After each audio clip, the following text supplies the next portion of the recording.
अस्सलाम वालेकुम, welcome back to my channel. आज एडोब फोटोशॉप की class number 4th advance classes में से, और आज का जो हमारा टॉपिक है कर्व्स एंड एक्सपोजर। मैं नहीं चाहता इन दोनों टॉपिक्स की मैं अलग अलग वीडियो बनाऊं, तो इन दोनों टॉपिक्स को मैं आज इसी वीडियो में इसी क्लास में कवर करने वाला हूं। वैसे मैंने आपको बताया था कि brightness, contrast, levels, curves and exposure, ये चारों चीज़ें एक ही काम कर रही हैं, एक ही काम, ठीक है।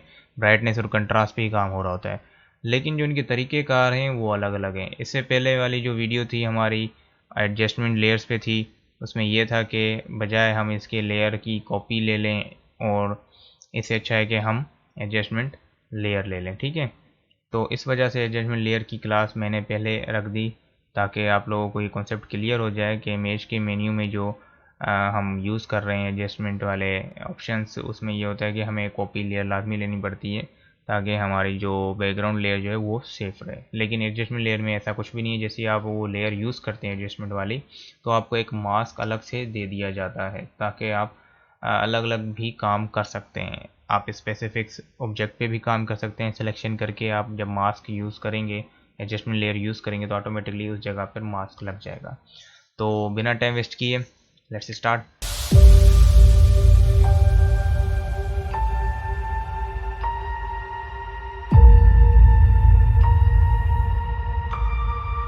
यहाँ पर आप आ जाएं तो यहाँ पर भी आपकी वही चीज़ें दी हुई हैं, ठीक है। एडजस्टमेंट लेयर में इमेज के मेन्यू में आ जाएं, एडजस्टमेंट में चले जाएं, तो यहाँ पर भी वही चीज़ें दी हुई हैं, ठीक है।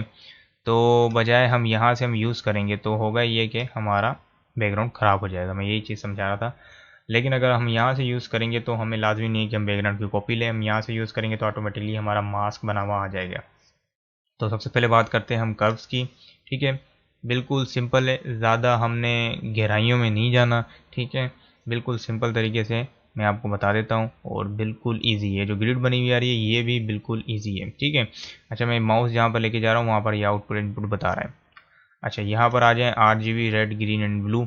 तो इसको भी देखते हैं, इसमें क्या होगा, कैसे होगा, ये भी देख लेते हैं, ठीक है। सबसे पहले यहाँ पर ये जो ग्रिड बनी हुई आ रही है, ठीक है, ये आउटपुट इनपुट दोनों साथ लेके चल रहा होता है, ठीक है।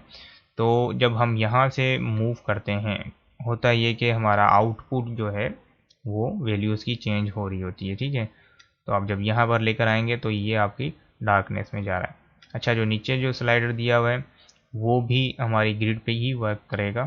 फॉर एग्जांपल मैं इस स्लाइड को यहाँ पर लेफ़्ट साइड पे मूव कर रहा हूँ, तो ये हमारा ब्राइट कर रहा है, ठीक है।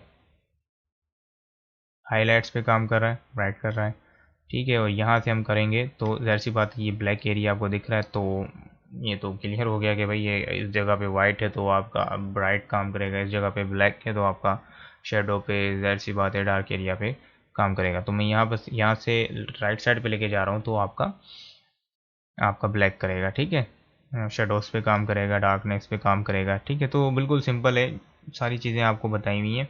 तो यहाँ पर आप देख लें, ये जो ऊपर जा रहा है ये हमारा जो है डार्क एरिया आ रहा है, ठीक है। और ये हमारे पास ब्राइटनेस आ रही है, ठीक है। तो मिड टोन भी कुछ है हमारे पास, और थोड़ी सी ब्राइटनेस भी है, डार्कनेस कुछ ज़्यादा है, ठीक है। तो हम इसे, आप अपने भी नोड लगा सकते हैं, जैसे कि ये दो नोड लगे हुए हैं, आप इधर से मूव कर रहे हैं तो आप अपने भी नोड लगा सकते हैं। लाजमी नहीं है कि आप यहाँ से करें, ठीक है। आप अपने नोड भी लगा सकते हैं और कोई भी शेप बना के चेक कर सकते हैं। फॉर एग्जांपल यहाँ से आप ब्राइट कर लें, ठीक है, और यहाँ से आप डार्क कर लें, ठीक है। तो ये एस शेप जो है वैसे भी बहुत पॉपुलर होता है, और इसमें कस्टम में भी, प्रीसेट्स में भी आ रहे होते हैं समटाइम, ठीक है। तो एस शेप जो है हमारा, ये हाई कंट्रास्ट के लिए ज़्यादातर यूज़ होता है, ठीक है। तो यहाँ तक ठीक है, और ये थोड़ा शार्प भी हो चुका है। अब देखें तो पहले हमारी तस्वीर इस तरीके से थी, फेड में थी थोड़ी सी, और अब जो है थोड़ी सी शार्प हो चुकी है। सो इसके बाद जो मैंने आपको कहा कि यहाँ पर RGB में रेड, ग्रीन एंड ब्लू जो आ रहा है, ये किस चीज़ के लिए काम आ रहा है। फॉर एग्जांपल मैं रेड ले लेता हूँ, या ग्रीन ले लेता हूँ, या ब्लू ले लेता हूँ। फॉर एग्जांपल यहाँ से रेड मैंने ले लिया।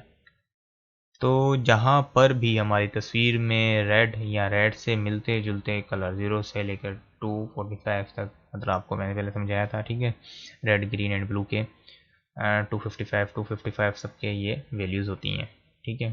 तो जितनी भी हमारी फ़ोटोज़ में ये चीज़ें होंगी तो उसमें ये होगा कि आपकी रेडिश टोन बढ़ती जाएगी जहाँ पर भी रेड कलर होगा। ठीक है, अब देखें तो यहाँ पर रेड कलर की टोन जो है तस्वीर की बढ़ती जा रही है। इसी तरीके से मैं यहाँ पर ग्रीन की टोन ले लूँगा, तो ग्रीन की जितनी भी तस्वीर के अंदर कलर होंगे, ठीक है, वैसे तो हर कलरों से मिलके रेड ग्रीन एंड ब्लू से आपको पता है हम यूज़ कर रहे हैं RGB फाइल, तो रेड ग्रीन एंड ब्लू से मिलके 16.7 मिलियन कलर बन रहे होते हैं। तो हर तस्वीर में ज़ाहिर सी बात है ये 3 कलर हैं ही हैं। ठीक है, तो ये आपकी मर्ज़ी है कि अगर आप ग्रीन टोन देना चाह रहे हैं अपनी तस्वीर को या फिर ब्लू टोन देने चाह रहे हैं आप अपने तस्वीर को, तो आप ये तीनों चारों को यूज़ कर सकते हैं। ठीक है, जिस तरीके से चाहें आप वो यूज़ कर सकते हैं। इन तीनों कलर से मिलके भी हम एक पुरानी तस्वीर टाइप भी हम बना सकते हैं। ठीक है, तो आई सजेस्ट कि हम अपनी तस्वीरों में जो आजकल जो कलराइज हैं तो हम उसमें RGB ही यूज़ करेंगे। ठीक है, उसके बाद बात कर लेते हैं हम एक्सपोजर की। कर्व्स इजी था बिल्कुल। आई होप आप लोगों को ये समझ में आ गया होगा। बिल्कुल इजी है, बिल्कुल इजी है। ठीक है, लेवल्स की तरह ही है और चारों चीज़ें ही इजी हैं, बस तरीक़ेकार जो है थोड़ा सा डिफरेंस है। हम ले लेते हैं अब एक्सपोजर।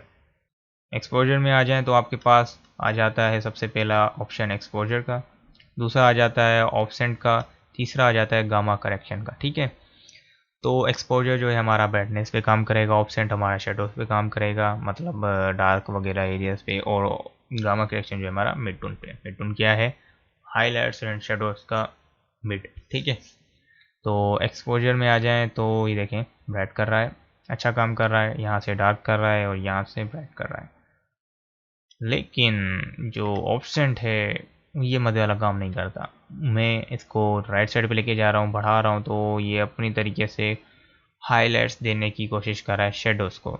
लेकिन हो क्या रहा है, ब्राइटनेस एंड कंट्रास्ट वाली जो क्लास थी उसमें मैंने लेगेंसी यूज़ किया था, तो जैसे ही हम इसको ऑन कर रहे थे तो कुछ ऐसा रिज़ल्ट आ रहा था। ठीक है, तो यहाँ पर भी ऑप्शन ऐसा ही रिज़ल्ट दे रहा है हमें।